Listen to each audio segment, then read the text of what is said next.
The Halal Times, the voice of Ummah. In a bold and surprising shift, the Israeli occupation forces has announced sweeping reforms in its intelligence training. According to reports by Israeli media and the Jerusalem Post, Israel's Military Intelligence Directorate, Aman, now plans to train every single intelligence operative in Islamic traditions and the Arabic language. Yes, you heard that right. Field agents and those in technological and desk roles within Aman will also receive training in Arabic and Islamic studies. This absurd initiative is being spearheaded by Major General Aluf Shlomi Binder, head of Aman, who believes that understanding the religion and language of the enemy is now essential for national security. In fact, a new department will soon be formed inside the IDF, whose sole mission will be to teach Arabic and Islam, including specialized dialects like Houthi and Iraqi Arabic. Of course, this decision is not a result of sudden interest in Islam or mere academic curiosity. It was born out of failure and is an attempt for the IOF to learn about their enemies fully. After facing a devastating attack in late 2023, the Israeli forces realized that a lack of Arabic proficiency and cultural understanding played a major role in their blind spot. Had our operatives understood their language, their sermons, their symbols, and their motives, we might have stopped the attack. IOF statement. So now, by the end of 2026, all intelligence operatives in the Aman unit will undergo training in Islamic studies, and at least half of them will become proficient in Arabic. But here's the irony.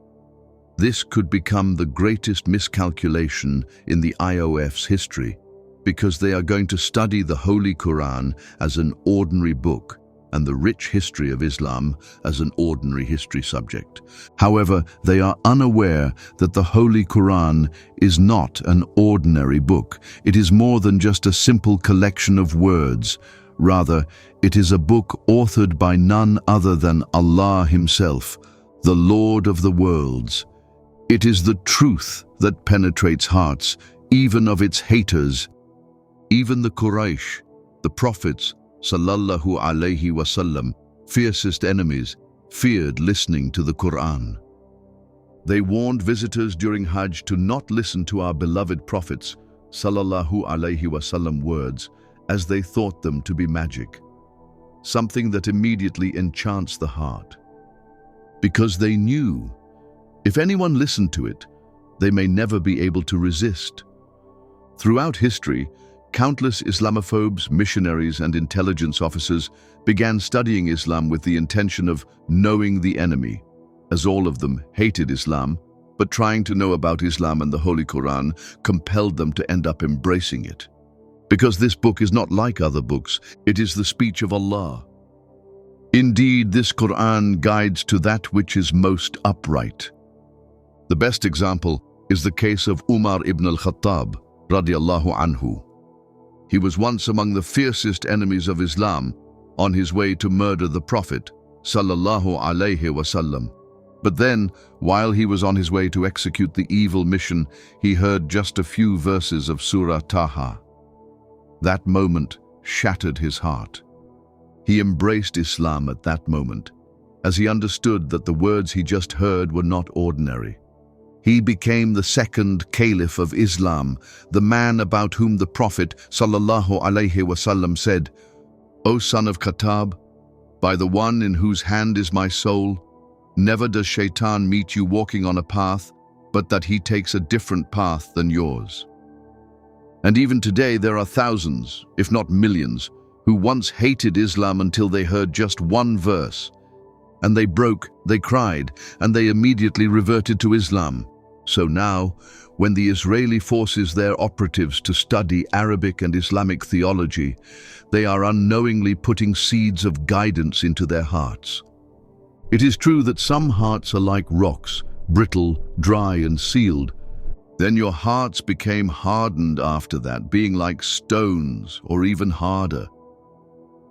This is why some of them will always remain blind to the truth, filled with hatred even after learning Islamic studies deeply. But there are huge chances that others whose hearts are not fully dead will certainly be forced to think about their actions. Indeed, in that is a reminder for whoever has a heart or listens while he is present in mind. For some individuals, a single verse from the Holy Qur'an, an incident from the seerah of Prophet Muhammad sallallahu alaihi wasallam, or even just one sincere moment can change everything. When an Israeli agent recites the Qur'an during training or he studies Islam, it is not to destroy it, but to understand the enemy. And when his lips are forced to utter La ilaha illallah, Muhammadur Rasulullah, even if just in practice and without understanding, he has already lost.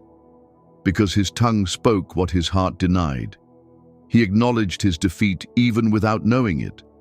Let them study Islam or read Arabic to understand about the militants or the extremists.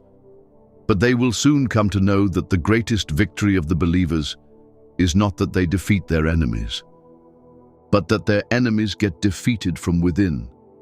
Allah will complete His light even if the disbelievers hate it.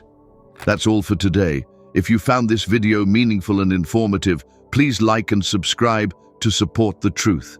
Jazakum Allahu khairan.